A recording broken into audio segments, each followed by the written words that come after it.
예. 자, 5페이지 중반부부터 들어갑니다. 12제자 중에 베드로의 그런 튀는 언행에 대하여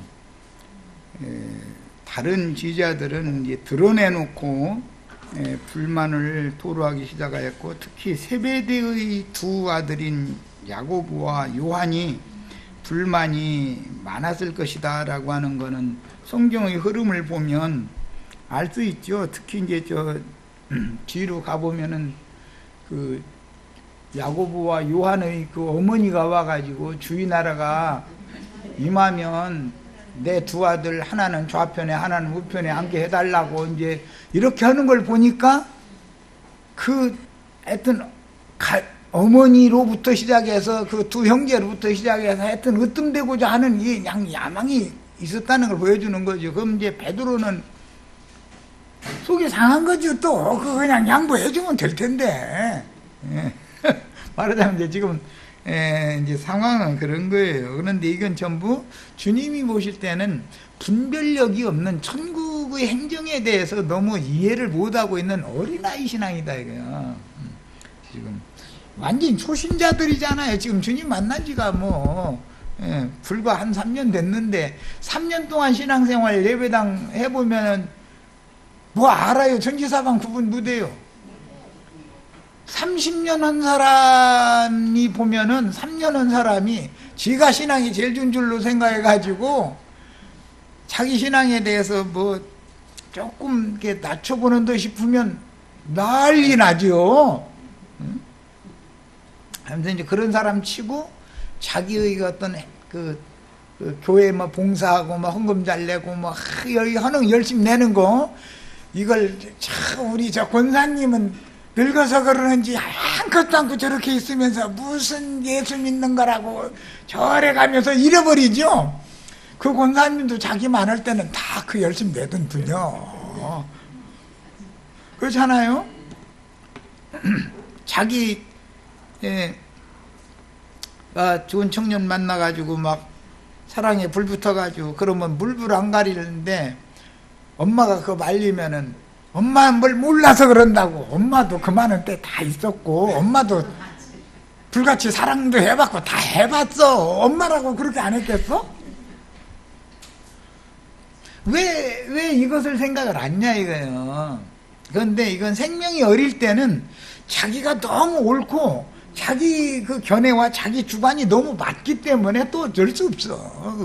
그건 또 이해를 해줘야지 어째 그걸. 그런데 교회 생활도 똑같다는 것이죠. 생명의 세계니까. 이게 늘 말하지만 지난 죄들을 사면을 받아가지고 진리 말씀이 믿어져서 영이 거듭났으면 동일한 진리 말씀을 통해서 양육을 받아가지고 혼의 구원을 이루는 단계로 정상적으로 들어가는 것이지, 영이 거듭났다 해서 다 된 게 절대 아니죠. 그럴 수는 없는 거죠. 그래서 성경에는 잘하라고 하는 얘기, 온전케 되라는 얘기가 더 많은 것이지 영이 거듭나라고 하는 얘기가 더 많은 게 아니죠. 그건 간단하게 돼 있죠. 거듭나는 문제는. 그런데 세상 교회는 거듭나는 얘기만 계속 하는 거예요. 죄사함 받고 거듭나고 이것만.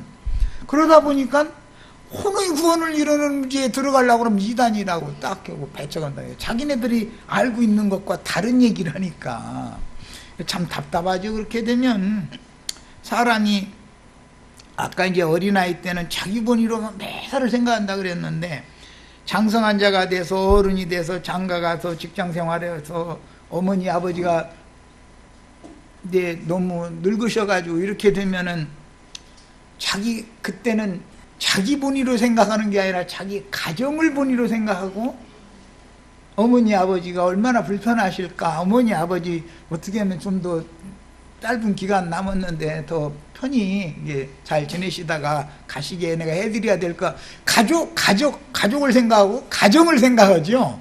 자기를 생각하는 게 아니잖아요. 이제 장성하게 되면 세상사의 이치도 그런데 생명이라는 건 자연스러운 거예요, 그게. 그런데 갓난아기 때는 엄마 아빠는 내 종이요. 자기 하고 싶은 대로 해야만 직성이 풀리는 거고, 그것은 온전한 생명이 아니다. 이런 걸 알아야 된다. 그래서 이제 영적으로도 혼의 구원을 이뤄서 온전한 사람으로 만들어지는 거, 지어지고 그 다음에 영이 다시 창조돼서 창조되는 문제도 중요하지만 만들어지는 것은 많은 시간이 필요하죠.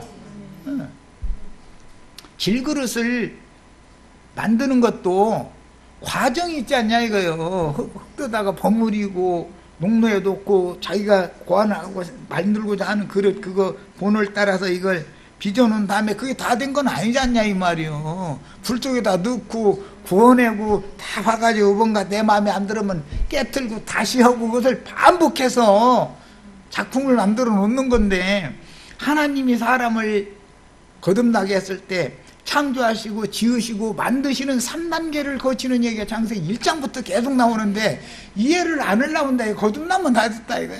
그냥 거듭나면 이 시기니 이거 곤란한 거다라는 거죠. 온전케 되어져서 주와 함께 영광 중에 신령체를 입고 나타나서 오는 세상을 상속받은 후사로서 완성될 때까지 우리 구원이 나가야 되는 거죠. 거듭나는 것으로 멈춰버리면 안 된단 말이에요. 절대 그렇게 해서 안 되는 거예요.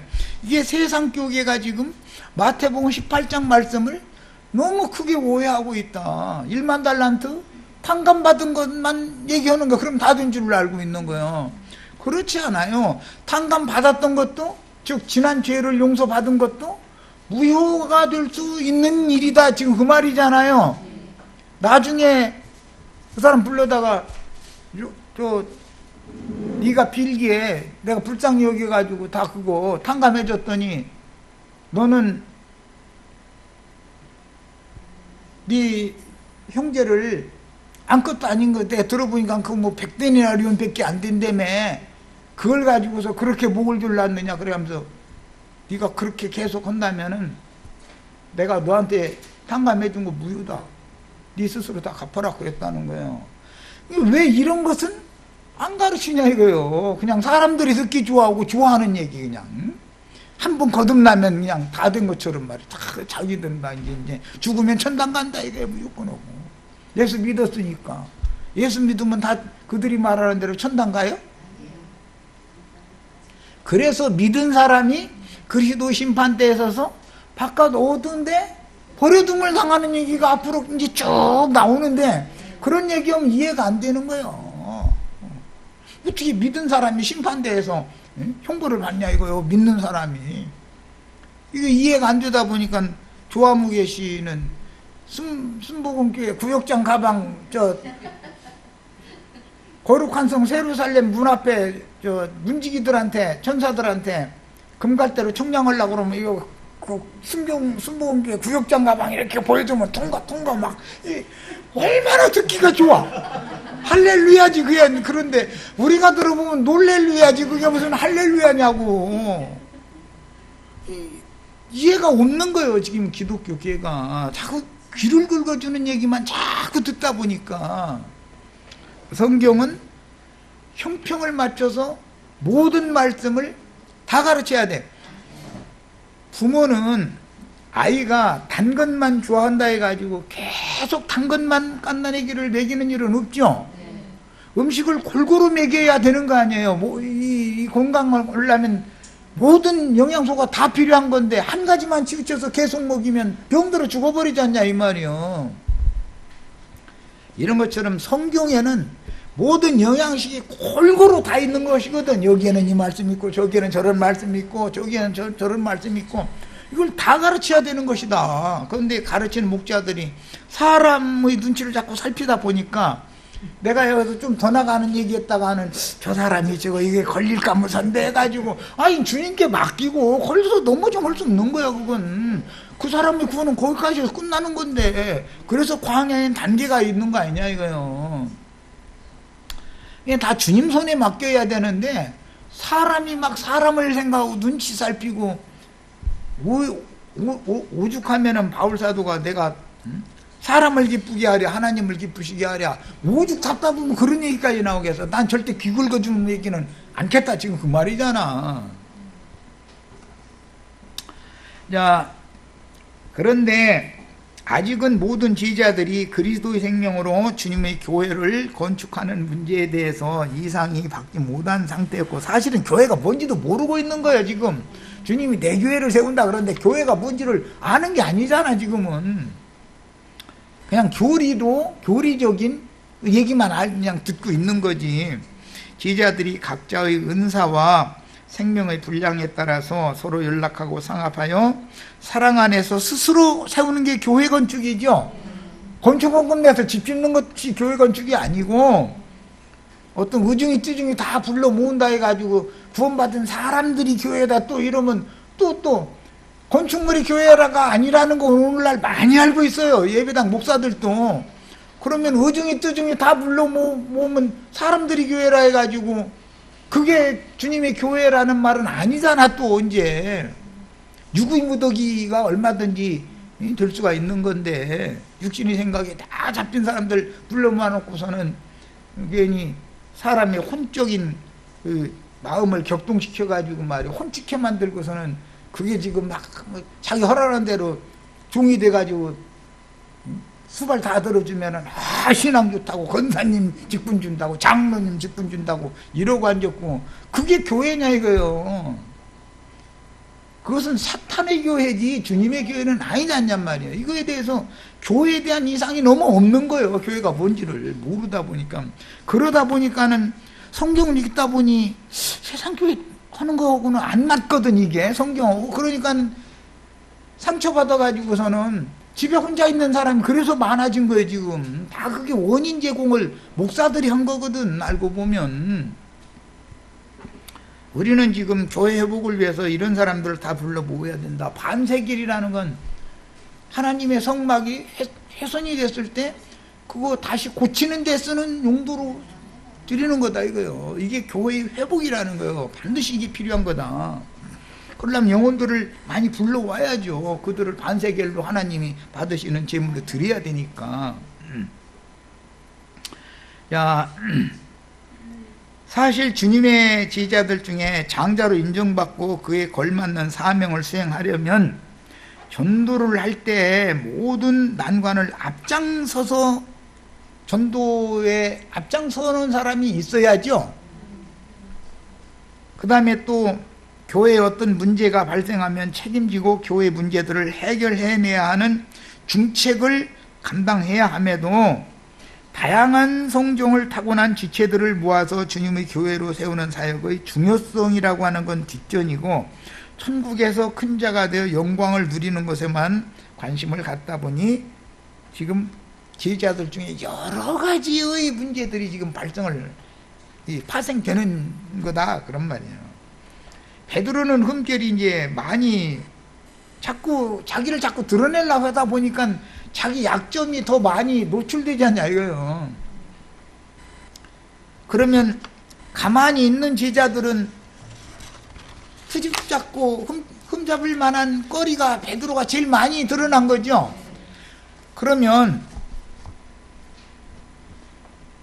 앞장서는 걸 좋아하는 사람은 자꾸 자기 자신의 정체가 드러나게 되기 때문에 흠잡히게 돼 있는 거예요. 그거는.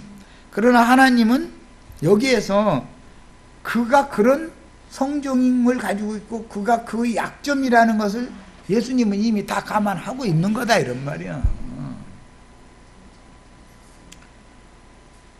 흠결이 드러나면은 흠결이 드러나지 않고 가만히 있는 사람들은 인간적인 판단을 함부로 하기 때문에 다윗을 비방한 시므이와 그의 동료처럼 그렇게 또 자기를 그렇게 드러내게 돼 있죠. 뒷전에서 비방하는 사람에게 시므이를 상징이 된 거 아니야. 대표잖아 그게. 그렇다고 다윗이 잘했다는 게 아니고 다윗이 문제가 있으니까 그게 비방을 하는 거죠. 문제가 없으면 왜 비방을 해. 그러나 하나님은 이미 모든 걸 다 지금 알고 있다 이거예요. 하나님이 그걸 모르고 지금 이렇게 하는 게 아니라는 거예요. 이제 베드로가 하는 말 들어보면 지금 이게 주님의 의도를 전혀 못 깨닫고 있다라는 건 몇 번이나 용서하여 주리까 7번까지 하리까 이렇게 말하는 소리를 들어보면 저것들이 아무것도 아닌 것들이 나를 깔보려고 그러네. 주님은 나를 지금 이렇게 세워주고 계신데 이게 있는 거 아니에요. 그럼 이 말을 하면 뒤에서 수군거리던 제자들이 우리 형님으로 모셔드려야 되겠구만 이러고 숙일 것 같아요. 할 것 같아요. 호방이죠. 뭘 몰라도 한참 몰라. 요한은 지금 그러고 있는 거예요. 베드로가 이 말을 하면. 그러면 예수님은 그 모든 상황을 몰라요, 알아요. 너무 잘 알고 있는 거예요. 지금 돌아가는 그 모든 상황을. 베드로는 나름대로는 자신이 동료들에게 당한 여러 유형의 범죄들을 지금 사실은 내가 참을 만큼 참았고 용서할 만큼 용서했다고 생각을 하고 있기 때문에 이렇게 말을 하는 거예요. 그런데 인간이 타고난 혼적인 인내심으로 참고 또 참아주고 했다고 하는 거는 상황이 그래서 어쩔 수 없이 그걸 묵인해 주면서 속에다가는 차곡차곡 쌓아두고 있는 거죠. 반격할 기회를 지금 노리고 있는 거잖아요. 그런데 본인은 내가 7번을 용서했다고 하는 거예요. 본인은 또 이건 용서한 거예요. 속에 제가 누적시켜 놓고 있는 거예요. 내가 다음부터는 나서지 않을 테니까 한번 기다렸다가 네가 한번 나서봐라. 그러면 그때 내가 가만 놔두나 지금 이러고 있는 거죠. 그런데 얘가 잘 나서지를 않아 또 계속. 그런데 자기는 보면 참들 못해. 한글 우리나라 국어 이거 돈 들려서 우리말 겨루기 그거 하면 말 끝나기도 전에 일단 먼저 누르고 있는 사람이 있어. 틀릴 값이라도 그래도 그 사람이 제일 많이 맞추도 하도 먼저 이게 기회를 잡으니까. 베드로가 그 시기여. 난 그거 보면서 꼭 그 생각을 하네. 딴 사람은 저 문제가 무언가 하고 생각하는 사이에 이 사람 누르고 있는데 뭐 생각하는 건 그 다음이 언제. 그러더만 아주. 생각해가지고 누르면 기회를 잃어버리는 거 아니야. 꼭 베드로가 그런 식이더라니까 보니까. 인간의 용서와 구속하신 하나님의 용서라고 하는 거는 다르다. 베드로가 지금 내가 용서해 줬다고 하는 것은 하나님의 완전한 용서와는 다른 거죠. 이게 용서라는 말도 오남용되면 안 된다. 사랑이라는 말, 겸손이라는 말, 온유하다는 말, 모든 성경에 나오는 이런 흔히 말하는 9가지 열매라는 그 용어들을 한 단어를 전부 오해하고 있다. 지금 기독교계는. 전부 자연인으로서 이해를 한다 이거요. 하나님의 성령의 말씀은 하나님의 생각을 말하는 것이지 9가지 열매라는 건 성령의 열매를 맺으라는 것이지 인간 열매 맺으라는 게 아니다 기본적으로. 그런데 인간 열매가 뭐고 성령 열매가 뭐고 이거 구분을 안 해버려. 자, 인간들은 마음의 한켠에 쌓아두고 여러 상황들을 고려하여 문제를 당장 제기하면 자기에게 불리하다라고 판단되기 때문에 어쩔 수 없어서 그냥 심 한번 삼키고 에이 하고 이러고 넘어가는데 그건 용서해 준 게 아니죠. 쌓아두는 거잖아요. 한켠에다가 보관해 두는 거예요. 그래가지고 이제 쏟아져 나올 때는 너 10년 전에 이랬지, 8년 전에 이랬지, 7년 전에 이랬지, 차근차근 다 쏟아져 나오는 거 아니야? 우리 자매들이 내 말 잘 명심해 들어야 돼. 남편들은 뭐 하면은 10년 전에 투닥거린 거 몰라. 금방 날아가 버려가지고 뭘 몰라. 그런데 아내는 10년 전에 이러더니 9년 전에도 또 그랬잖아. 그리고 8년 전에 또 그랬잖아. 다 어떻게 그렇게 기억력이 좋은지 하여튼 그 남편들은 뽕해가지고 뭐 그런 일 있었어? 그럼 화가 나죠. 아니 남편은 그런 일 있었던 것도 다 까먹고 모르니 자기는 여기서 지금 다 보관해놓고 있다가 지금 화가 나가지고 지금 쏟아내놓고 있는데, 그때 그랬었나? 뭐 이렇게 나가면 뭐라고 만 얼부리려고 하지 마, 이렇게 나가지. 이제 얼부리려고 그러는 게 아니라, 남편이라는 거는, 남자는 원래 그런 거 담아두는 게 아니여. 그렇거든. 그러니까 남자지. 웬만하면 아이고 털어내버리고 없던 걸 일단 딱 지나버리면 끝이거든. 근데 아내는 그게 아니거든. 그래서 이게 참, 왜 창조를 그렇게 해놓으셔가지고 다 둘이 다 남편처럼 해놨으면 다 까먹어버리면 얼마나 좋아. 그런데 이게 잊어먹는 것이, 이것이 보통 능력이 아닙니다. 아픈 상처가 있던 것을 확 털어내버린다는 것이, 이게 생명의 능력인 거요. 그런데 그걸 차곡차곡 쌓아놓기는 쉬워도 내가 고통당하고 아픔당했던 거, 아이고 없었던 일 하지, 이거 딱 결정했으면 딱 털어내버리거든, 남자는. 특히 나는 뭐 쌓아놓는 것을 아주 실색이 아주 싫어. 네? 그래서 그릇을 남자가 훨씬 큰 그릇으로 지었다 그러는 거예요. 여자는 그릇이 적잖아. 그래서 세상 말로 아이고 쏘갈머리가 밴댕이 송알말이 맞다고. 남자가 또 몇 년 지난 거 가지고 꽁알꽁알 했으면은 아이고 뭐 노를 못 온다 그러죠. 예? 막 심지어 어떤 사람 뛰어서 개줘 막 이래서 버리지. 남자답지 않다는 말이잖아, 말하자면. 하여튼 참 세상 사람들도 그걸 어떻게 그렇게 다 알고 성경을 모르는데도. 그런데 자기에게 지금 문제로 제기를 하면, 베드로가 요한이 매번 그렇게 할 때마다 문제 제기를 하면 주님한테 눈치 보이고 자기에게 불리하니까 입 다물고 있었던 것이지, 그렇다고 용서한 건 아니지 않냐 이 말이요. 자기에게 터뜨리는 것이 유리하면 왜 안 터뜨려? 벌써 터뜨렸지. 요한아, 너 한두 번 아니고 너무하잖아 하고 해야 되는데, 주님 앞에서 그렇게 하면 자기가 책망받을 것 같고 눈치가 보이잖아. 분위기가 좀 이상해질 것 같으니까 자기에게 불리하니까 그냥 쌓아둔 거예요, 사실은. 그러면서 저는 용서했다고 지금 이러는 거예요. 그게 용서한 게 아니죠. 한켠에다가 차근차근 쌓아놓는 거지. 이거는 사실은 비겁한 타협이다. 자기 스스로와 타협을 하는 거예요. 자기에게 불리하니까 터트지를 못하는 거예요. 이건 하나님 볼 때는 굉장히 비겁한 짓이거든.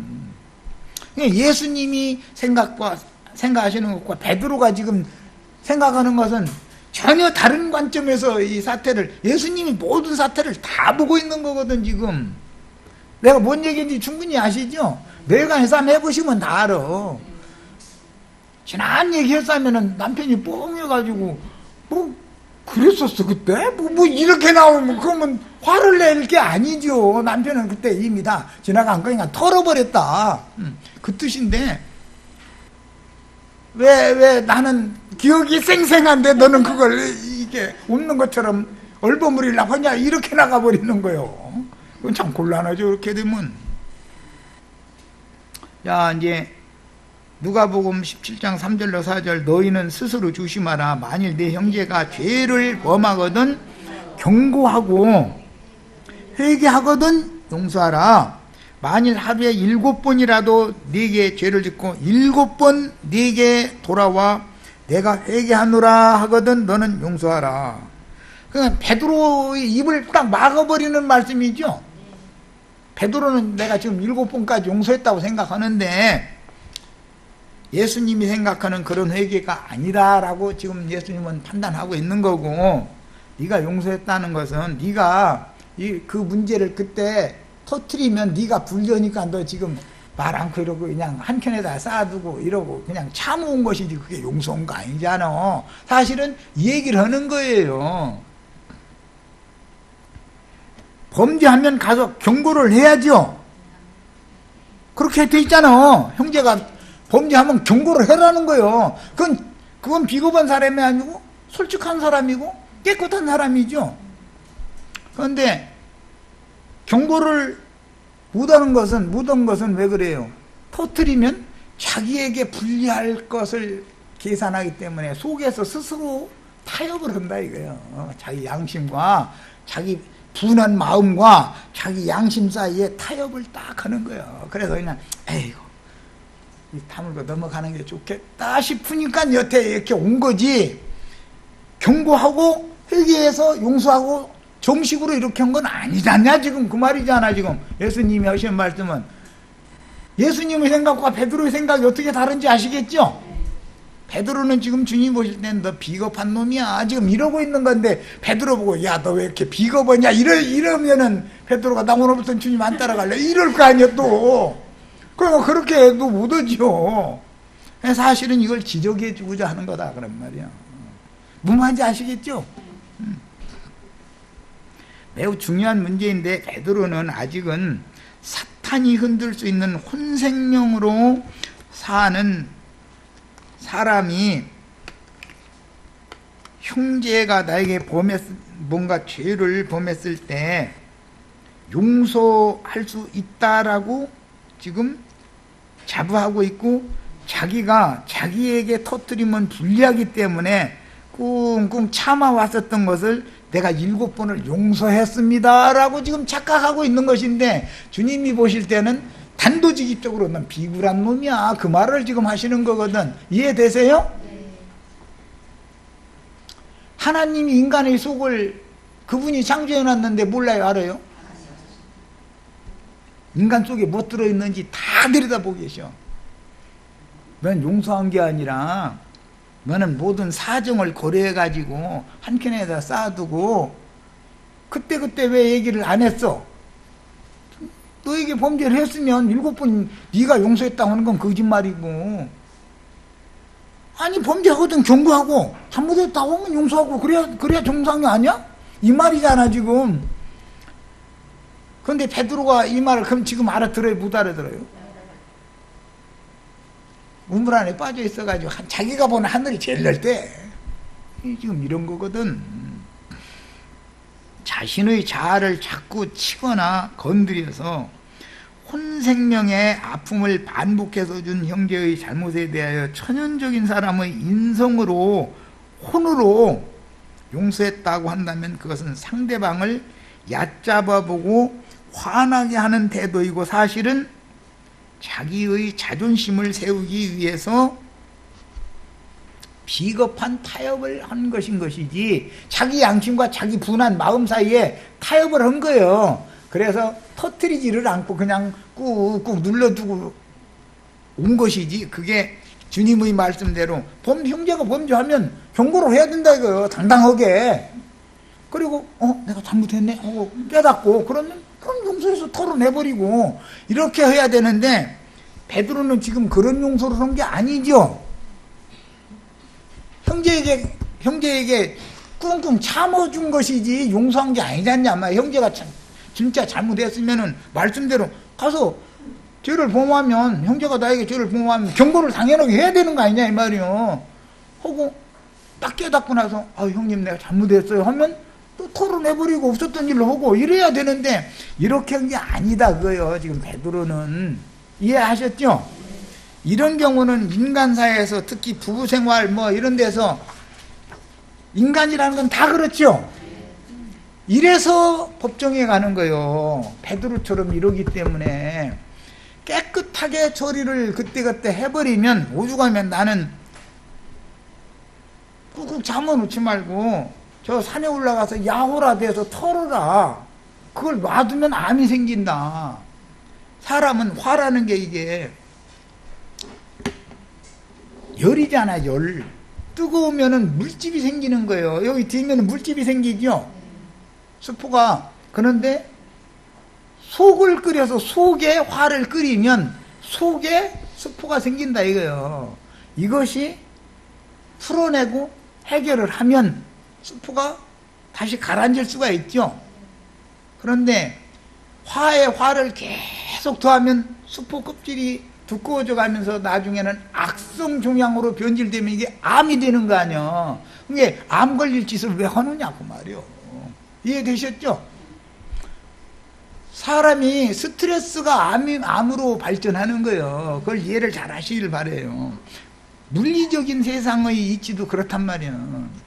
속 끓이면은 옛날에 껄껄했으면은 가슴앓이 속병이 생겼다고 이제 옛날에는 그랬죠. 오늘 요즘처럼 뭐 위 검사에서 위벽이 처음에는 허는 위염 증상으로 와가지고 신경을 자꾸 쓰다 보면은 소화불량증이 오는 거거든. 왜 그러냐면 신경성인 것이거든. 그게 그 이제 윗속에 염증이 생기는 거예요. 위염증 아주 초보 단계거든. 그게 위험을 치료를 않고 놔두고 계속 스트레스를 받으면 속에서 열이 빠져나갈 데가 없으면 이것이 심장으로 가버려.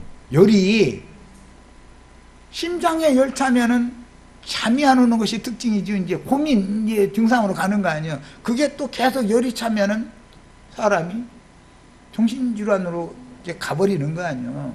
아니면 뇌종양이라는 게 정신질환, 뇌 암이 되는 거 아니에요. 이렇게 되는 것이다. 그러니까 싸놓지 말아라. 난 자꾸 싸놓지 말아라. 남편에게 화나는 거 있으면 즉각 얘기를 해서 깨끗한 영어로 그 대신 분을 뿜는 영어로 하지 말고 당신 말에 이렇게 저신을 이렇게 나한테 할 때 난 이런 것을 정말 내가 받아주기가 너무 어렵다. 당신 말이야 가장이고 남편으로서 연약한 여자를 가지고 당신 그렇게 함부로 생각하고 말을 그렇게 함부로 그렇게 하느냐고. 그럼 난 듣기가 영 선우게 들린다. 이렇게 얘기하면은 조용히 얘기하면은 남편이 뜨끔하고 아내한테 굴복하는 거거든. 속에서는 겉으로는 안 듣는 쟤하고 왜 이렇게 해서 이거 벗어봐도 속으로는 아이고 내가 역시 그렇구만. 속으로는 알거든. 그런 이제 밖에 나갔다 올 때 저녁 때 들어올 때는 분명히 뭐 한 가지라도 사들고 오거든. 뭐 당신 뭐 먹고 싶은 거 없냐고 괜히 전에는 않더니 전화했었고 뭐 그러고 그게 마련이거든. 그런데 아내가 긁어 부스럼을 이제 만들어 이제 자꾸 긁으면은 자기가 잘못한 걸 생각하기보다는 왜 나 화를 돋구냐 이렇게 나가버리죠. 이게 해결이 안 되는 거예요. 이게 지혜가 필요해. 말해도 권위 있는 능력 있는 말을 해야 된단 말이에요. 아내들이 말을 잘해야 돼. 자, 그 다음에 마음에 맺힌 형제와의 문제를 유순한 영으로 지적하여, 이게 분명히 주님의 말씀에는 죄를 범하면 경고해라 이렇게 돼 있죠. 그 다음에 경고받고 나서 내가 잘못했다 회개하면 그 다음에 용서해라. 이거 얼마나 깨끗하게 정상적으로 처리를 이렇게 해야 되는데 참는 것은 내가 이 얘기를 남편한테 하면 남편이 힘으로 나를 이렇게 막 윽박지르면 나 괜히 계란이나 사러 가야 되는데 이 생각을 자꾸 타협을 자기 양심과 분한 마음 사이에 타협을 자꾸 하다 보면 분한 마음이 없어지는 것이 아니고 사태가 불리하기 때문에 그냥 말을 못하는 것뿐이야. 그런데 그건 주님 오실 때는 그건 비겁한 행동이다 이거예요. 주님 오실 때는 그게 정상적인 게 아니다는 거예요. 뭔 얘기인지 아셨죠? 오죽하면 내가 그래서 남편이 말해 버릇이 계속 안 고치면은 망치를 딱 준비해둬라. 내가 오죽하면 이렇게까지 했겠죠. 버릇을 딱 뜯어 고쳐가지고서 살면 앞으로가 편해. 길들여 놓으면은 못된 버릇을 길들여 놓으면은 앞으로 남은 인생 사는 게 힘들어. 왜 그렇게 사냐고. 주님의 가르침을 오해해서 들으시면 안 돼요. 형제가 나에게 죄를 범하면 당연히 딱 갖다 그때 경고를 딱 하는 거예요. 그때 경고를 해야 하루에 7번이라는 얘기가 나오지. 그렇죠? 아이고 참지. 참아뒀다가 7번 채워가지고 하지. 이것은 비굴한 짓이다 이거요. 사람은 자꾸 하나님의 생각과 내 생각이 같은 줄 알고 있는데 그렇지 않다. 하나님은 뭐든지 아주 클리어하게 해결을 하는 거예요. 매사를 다 아주 깔끔하게. 이제 우리나라 이제 뭐 영어도 무대 가면서 또 뭐 영어가 툭 나와버렸네. 주님은 깔끔하게 처리를 해버려. 매사를. 꼭 우리 시체들 이걸 배우셔야 돼. 하나님 앞에서. 이게 청결한 양심에서 나오는 신앙이거든. 교회에서 형제들이 어떤 문제를 해결할 때는 청결한 신앙 양심에서 나오는 깨끗한 영으로 잘못한 형제를 지적을 할 때, 다만 깨끗한 영은 화내서 하는 영과는 다르죠. 남편한테 서운한 것이 있었었어. 그것을 유순한 영으로 얘기를 해야 남편이 기가 죽는다 그러지. 딱 거기서는 알았어 이제 해가면서 나가지만 가서 종일 홍금 그 생각을 하게 마련이거든. 남자라면 다 그런 거예요. 그럼 이제 나중에 들어올 때는 생각이 딱 달라져 가지고 이제 들어오는 거거든.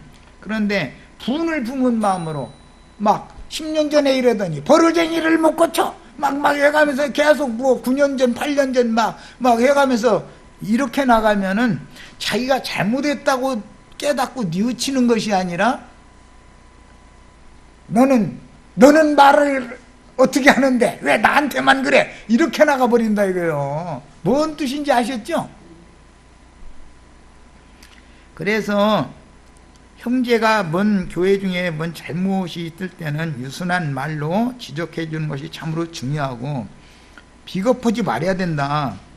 자신의 잘못을 지적받은 형제는 정직한 영으로 또 잘못을 시인하면서 용서를 구하는 태도가 너무 중요한 거다. 이게 교회 생활이라는 건 가정생활의 표본이지 않냐 이거예요. 육신적인 세상에서 자신의 잘못을 지적해 주는 형제는 사실은 깨끗한 영으로 유순한 말로 이걸 지적을 해준다는 것은 쉬운 문제가 아니죠.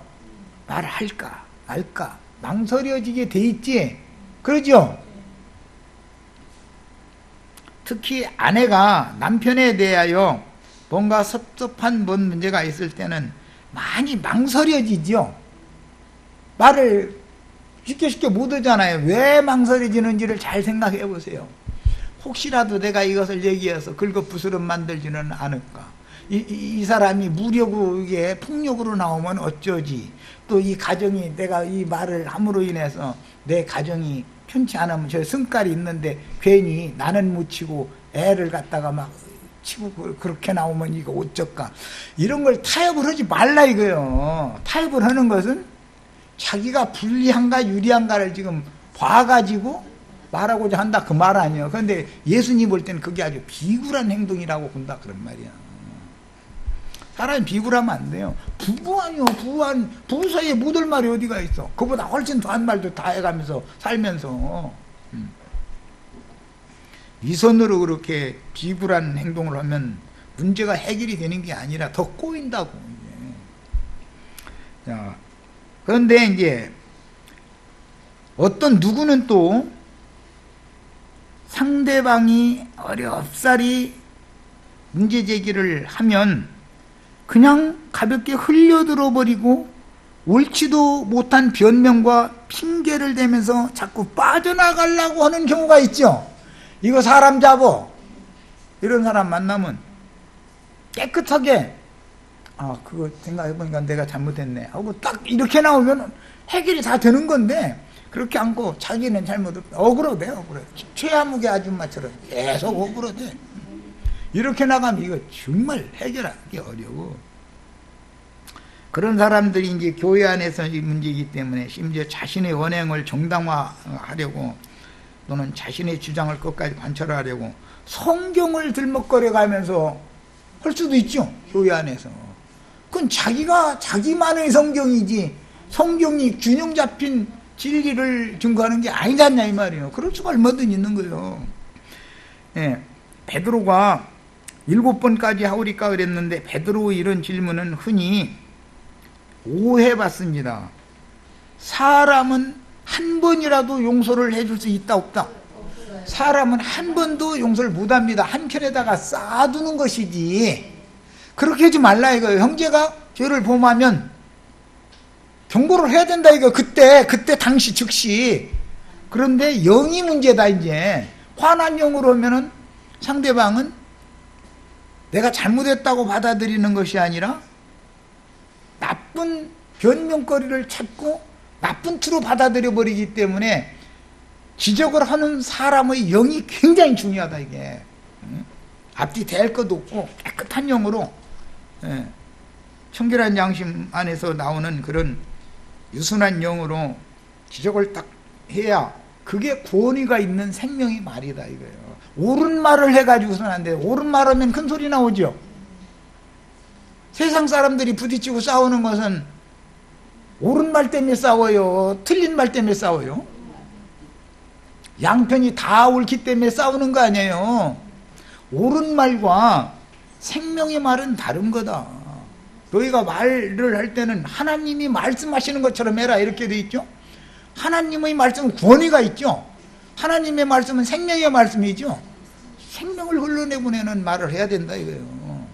같은 말을 해도 그렇게 하면 남편이 제압당하게 돼 있다.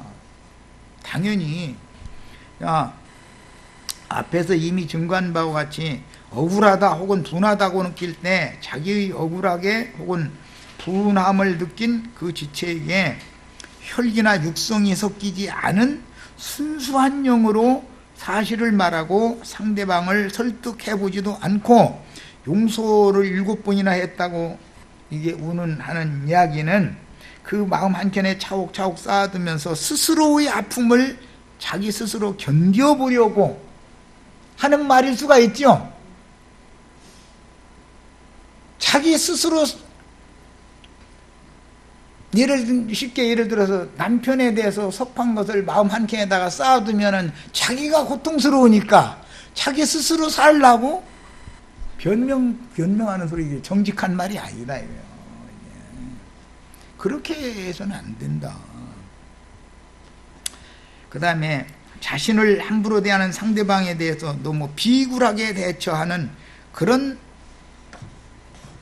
말이 지금 베드로가 하는 말이다. 몇 번까지 용서해 주리까? 7번까지 하오리까? 이 말은 내가 막둥이한테 내가 얼마나 당했는지 알아요 하고 지금 고자지르는 소리인 것이지 사실은 그가 진실을 말하는 게 아니다 이거예요. 예수님은 이걸 다 알고 있는 거예요 지금.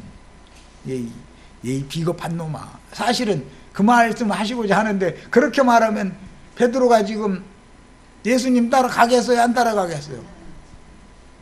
사람을 말이요 그 동생들 앞에서 그렇게 망신을 줘버려? 이러죠. 그러니까 예수님은 생명으로 자라야 된다라는 걸 가르친다는 것이 이게 쉬운 문제냐 이 말이야. 상대방 다치지 않게 해가면서 또 진리를 진리대로 또 증거를 해서 딱 깨닫게 해줘가면서 이러려면 이게 쉬운 문제가 아닌 거죠. 자, 예수께서 이르시되 내게 이르노니 7번뿐 아니라 7번을 70번까지라도 용서를 해야 된다. 이제 이렇게 하니까 베드로가 허금을 쓰고 입담을 해야죠.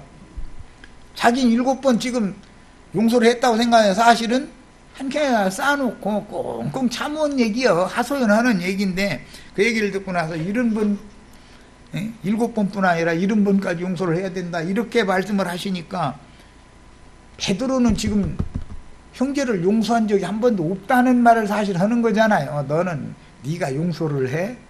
네 마음속에 네 양심과 네 분한 마음 사이에 문제를 그때그때 터뜨리지 못하고 지금까지 한켠에다 다 쌓아놓고 너 얼마나 비겁한 놈이야 이놈아. 이 얘기를 하신 건데 베드로가 이 말 알아듣고 있어요? 못 알아듣고 있어요?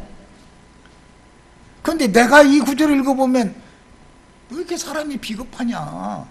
형제가 너한테 잘못했으면 그걸 가서 당연히 그때그때 지적을 해가지고 그때그때 서로 형은 관계를 풀었어야 되는 거 아니냐 이 말을 예수님이 한 거 아니야. 그런데 이게 이해가 안 되는 거예요 지금 베드로는. 자아 속에 갇혀있기 때문에.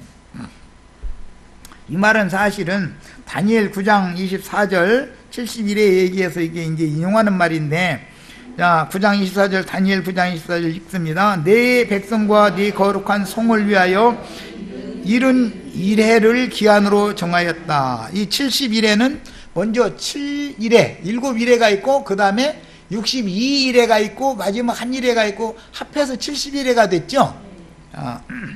그러니까 이제 맨 먼저는 7일회가 기초가 된 거예요. 그런 게 7번, 이제 70으로 완성, 이제 이렇게 된 거예요.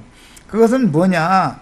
죄악이 그치며 죄가 끝나며 죄악이 용서되며 영원한 의가 드러나며 환상과 예언이 응하며 또 지극히 거룩한 자가 기름 부음을 받을 것에 대한 예언이다. 이게 71회로 이제 예표가 됐어요. 예수님이 오시면 이렇게 된다는 거죠. 지금 베드로의 심령과 마음속에 아직은 예수님이 안 들어오셨죠. 그래서 이게 안 이루어지는 거예요. 7번을 70번까지라는 말은 71회로 봐서 490번으로 보는 학자도 있고, 하루에 490번 형제가 나한테 내 남편이 아무리 못된 버릇이 많기로 하루에 490번까지 그렇게 할 일은 없잖아. 근데 이렇게 해석하면 이거 안 맞는 거다. 그 다음에 창세기 4장 24절에 라멕이 나를 해코지하면은 벌을 77배로 받는다. 이제 그렇게 보는 학자도 있는데, 사실은 두 말씀이 다 연관이 되는 말이다. 이게요. 그리스도의 구속의 관계가 되는 말이다. 예수님이 구속을 이루신 다음에 살려주는 영으로 나의 심령과 나의 마음에 오시면 내가 형제의 어떤 잘못 흠결이 있을 때 참지 않고 그때마다 지적을 딱 하고 하는데, 유순한 영으로 예수님 지금 베드로에게 말씀해 주는 것처럼 이렇게 청결하고 깨끗한 영으로 말해줘야 그때 깨닫죠. 깨닫고 돌이키면 그 형제를 얻은 거죠. 남편을 얻은 거죠. 예를 들자면 그런 거다 이거요. 야, 구속사에서 71회의 현 시련은 7번을 70번까지 용서해 주심으로 복음을 믿음으로 구속받은 죄인들이 용서받으면 주님의 용서는 완전한 용서다 이거예요. 지난 죄들을 다시는 기억도 하시지 않는 용서죠. 사람은 용서했다 하지만 지난날 당신 이랬잖아, 10년 전에 이러더니 1년 후엔 이러더니 뭐 그 해 또 3번 이러더니 막 이게 다 알고 있죠. 그럼 그게 용서한 거예요. 한 캔에다 쌓아둔 거예요. 하나님의 용서와 사람의 용서는 전혀 개념이 다르다라는 걸 우선 아셔야 돼. 하나님은 잘못이 있으면 그때마다 그걸 그때 시적을 딱 해야 되는 것이죠. 앞뒤 가리고 생각할 것도 없어요. 그 대신 영이 유순해야 된다. 청결한 영으로 해야 된다 이거예요. 그래야 권위가 있는 거니까 하나님의 말씀하는 것처럼 해야 된다.